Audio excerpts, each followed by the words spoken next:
The Toronto Raptors front office is not happy with Nick Nurse and some of the comments he made over the course of the season. Apparently, they let it be known, according to a recent report. So we'll break all of that down, including league insiders saying that significant changes are coming to the Toronto Raptors this offseason, and unfortunate news regarding DeMar DeRozan and his daughter and Raptors fans and all that. So lots of stuff to break down. Without further ado, let's jump to the first topic of discussion. First thing we're taking a look at is the Raptors not being happy with Nick Nurse. Now, a lot of people from the comment section, from the streams I've been seeing, a lot of people are not happy with Nick Nurse, but now a report has come out that indicates that the front office is joining along that bandwagon, specifically regarding comments that Nick Nurse made over the course of this season. So Josh Lewenberg of TSN basically came out and said that it certainly feels like it's headed towards a split regarding the Toronto Raptors and Nick Nurse. As you can imagine, the front office was not happy about Nurse's comments in Philly, and they let him hear about it, according to sources.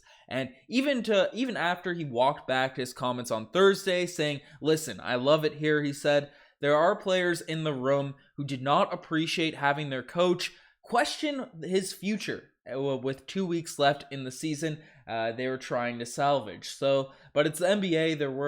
Things can change on the dime. The Nurse-Ujiri relationship will always be something that they have common ground with, their passion, all that sort of stuff. That's what Josh Lewenberg is saying. So, for people that aren't familiar, Nick Nurse, a few weeks ago, basically, amongst all of the rumors that have been going around about, Ime Udoka coming in, Nurse going to the Rockets, a bunch of stuff was going around by league insiders, and Nurse, rather than directly addressing, I guess he did directly address it, but came out and said that this summer, he's been with the organization for 10 years. He's going to take some time to reflect and figure out what direction he's going to be in. And, the Raptors were trying to make a push, we're winning some games, and he comes out and sort of says something like that.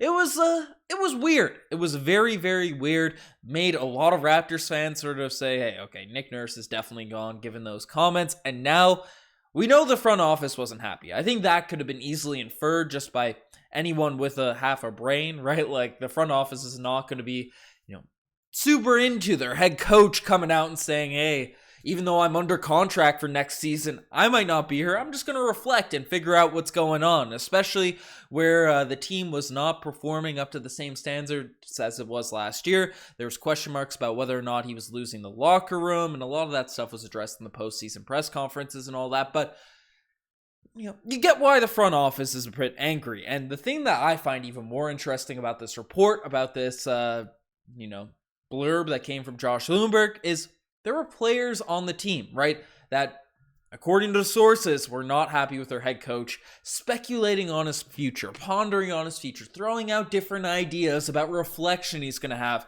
and all that sort of stuff, while, the Toronto Raptors were in a dogfight to, make a little push in that play-in, eclipse the Hawks, maybe even catch the Heat, put themselves in a position where they're not in a do-or-die game against the Chicago Bulls, where anything can really happen, and lose just like we just did. So part of that could be the reason this locker room looks or we can't see the locker room, but the on-court product, the players out there on the court just didn't seem to have that mesh, didn't seem to have that extra gear we've seen usually from the Toronto Raptors, even though that has been something that's been up and down through this entire season. But while Fred VanVleet, OG Anunoby, Pascal, they all said the right things about their head coach, loving Nick Nurse, loving him, expecting him to be back and all that sort of stuff, if the front office isn't happy with him and players were a bit disgruntled with some of the comments that he made, I think that is a bit indicative of where Nick Nurse could potentially be headed this offseason. And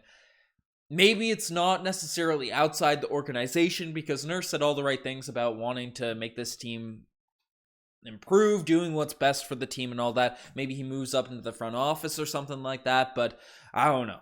If that's really the case, and by Josh Lewenberg, obviously you got to contrast it with what the players and the coach actually said in their press conferences, but if this is what's getting reported, then that's stuff that's tough to mend. So we'll see what ends up happening with Nick Nurse. But the next thing we're taking a look at is significant changes coming to the Raptors. Now, I feel like we are going to have a lot of these types of reports coming out in the coming weeks ahead of this year's draft, ahead of this year's free agency, but immediately following getting knocked out in the play-in, we've had a report come out today from Sean Devaney saying that the Toronto Raptors are expected to make significant changes in the off-season. So, significant, that's not light language. That is not light language. Sean's a guy that's pretty locked in around the league. He's a reporter making his name, like those Jake Fishers and all them of the world. Not Adrian Wojnarowski or these guys by any means, but a guy that certainly has gotten some stuff right. And significant changes is not something light.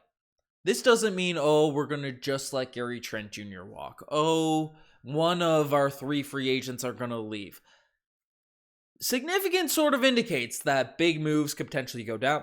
Whether that means the coach, whether that means the players. I mean, for people that don't know, the Raptors have Fred VanVleet, Jakob Poeltl, and Gary Trent Jr. all as free agents this offseason. We do have our draft pick for this year, but we aren't really in a position to tank, blow up the roster completely if we do want to shake things up, make significant changes, as we don't have our draft pick for next year unless it's top 6 protected, and that wouldn't mean just significant changes. That would mean an all-out fire sale, so I don't know if that's the direction we're going to go in, but do expect some trades. Don't be surprised if we hear a lot of trade rumors on top of, with our guys that we have under contract, whether it be our big names in OG Anunoby, Pascal, but guys like Chris Boucher, Malachi Flynn, these types of players, don't be surprised if their names are going to be thrown in a lot of potential trade packages going up leading into the draft, because those are the pieces that we really have to shake things up and make some changes without really putting us in a position where we could have a mid-lottery pick and not be able to cash it in for next season, given the trade that we made at this year's trade deadline, which is looking more and more brutal by the day. But the Raptors are in a pretty tight situation, and I feel like even though there's going to be reports about major fireworks like we heard at this year's trade deadline, I don't think it's going to be a tank job. I don't think it's going to be a situation where we're going to completely bottom out, have a fire sale or something like that, given our just draft pick situation.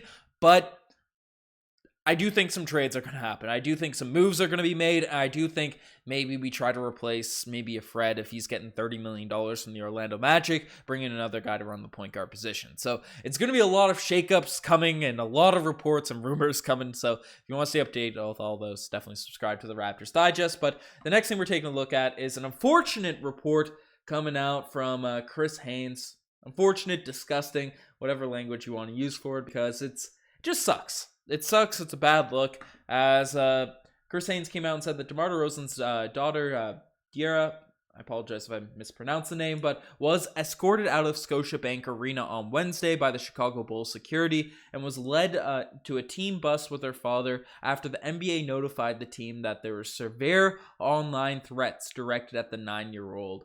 So, that, I don't care how you want to interpret it. Obviously, it's not majority of the fan base. I'm not saying there's, NBA Reddit's going to run with this. The Raptors fans cheered for KD's Achilles injury. They are horrible people. Raptors fans suck and all this. This is going to be another one of those things that are tacked on to that sort of narrative about Raptors fans. I'm not worried about that at that point.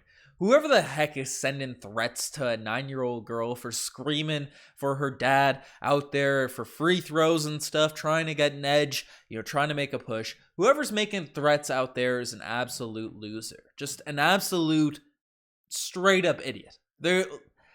Stop throwing threats out to 9-year-old girls. There's no acceptable situation where you should be going online and tweeting at DeMar DeRozan's daughter, much less the fact that DeMar DeRozan is an absolute legend in Toronto, an absolute legend in Canada. The fact that people are out there going at his daughter is ridiculous, disgusting. Throw all the verbiage out there. It's gross. Now, does this mean the Raptors fans suck and all that? No, it's probably a small subset and all that, but stop that. If anyone's sending threats to the little girl, sure, it may have been annoying on the broadcast, hearing the high-pitched screams and all that, but don't be threatening little girls. You look dumb on that front. But The final thing we're talking about is the Blazers fans really wanting Siakam and OG. And I don't have a screenshot of it here, but if you go to Blazers Reddit, if you peep on Blazers Twitter and those types of accounts and stuff, the Blazers have been one of my... I like Damian Lillard. I keep up to date with what's going on in the Portland aspects, but they really want to see some packages go down with OG, Pascal Siakam, Portland Trail Blazers. They're willing to offer Anthony Simons up on a silver platter. They're saying, oh, he'd be a good point guard up there in Toronto. Obviously, if we're getting rid of Siakam, Shaedon Sharpe, Canadian homegrown talent, would have to be in any of those deals, or else the Raptors are not even thinking about it. The Blazers do have some draft capital. They do have some promising players. I don't know. Nasir Little, Anthony Simons, Shaedon Sharpe. That's a package that if we are going to trade Pascal Siakam, it's a nice starting point, but keep your eyes out there for Raptors Portland trade rumors, because Portland really wants to see it go down. But folks, you guys are best to make it this far. Subscribe to the channel if you guys haven't already. Anyways, I'm signing out. Cheers.